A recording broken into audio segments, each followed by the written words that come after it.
eBanner 咧就喺2014年成立嘅，係一間以香港為核心基地嘅公司。我哋喺香港自設廠房，主要係做易拉架、帆布同埋風波等等嘅產品。另外仲會有展覽攤位嘅安裝同埋一啲工程嘅安裝嘅。我哋係一個好傳統嘅行業啦，咁我哋對人力資源需求都好大嘅。咁但係始終而家嘅市場環境令到我哋好難有足夠嘅人手去應付我哋嘅需求，因為我哋都想保持住 eBanner 核心價值，就係香港工場做生產。咁所以我哋就要諗辦法幫佢做一個轉型，做一啲自動化同埋有效率嘅方法。我哋今次點解會揀 Ricoh 做我哋合作伙伴呢？主要原因就係因為 Ricoh 本身係一個有信譽嘅品牌先啦。其次就係因為 Ricoh 本身都係同我哋做同行啦，佢都係有做印刷業啦。因為我哋啲痛點咧其實都複雜嘅，即係譬如對稿啊、CMYK 啊呢啲。咁其實我哋同其他 IT 公司溝通嘅時候咧，可能佢哋會唔明我哋講咩，但係相對上同 Ricoh 咧，咁基本上一講就明啦。咁其次就係我哋大家嘅配合程度好高啦，因為佢俾出嚟個 solution 咧，相對上比較 user friendly 啦。以前可能我對稿請個同事翻嚟，佢 at least 一定要識 AI Photoshop 先啦。Ricoh 俾咗呢個 solution 我嘅時候，其實我可以簡單地請一個識用電腦嘅同事，基本上佢對呢樣嘢嘅操作就已經好容易可以上手。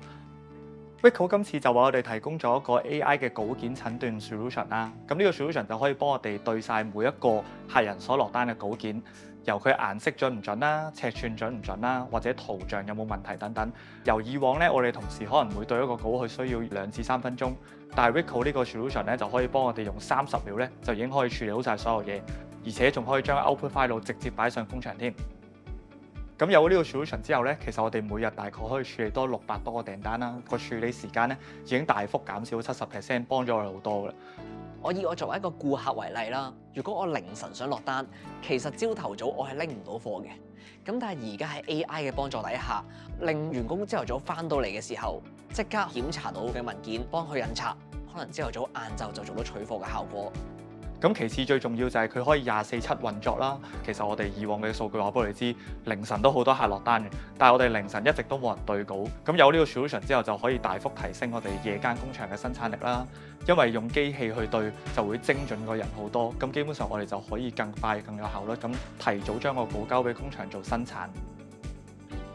咁呢個 AI solution 咧都 inspire 咗我哋好多嘅。舉例就好似隧道口咁樣啦。以前我哋嘅隧道係可能係有收費亭或者 auto toll 咁樣啦，但係有 AI solution 咧就變咗好似易通行咁，我成條生產線流水再順暢咗啦，唔會喺中間棘住啦。其次就係有 AI 之後咧，直接釋放咗我哋嘅勞動力啦，令到我哋同事唔使做一啲重複繁複嘅工作啦，幫到客人做一啲比較複雜嘅工作，從而提升佢哋工作嘅滿足感。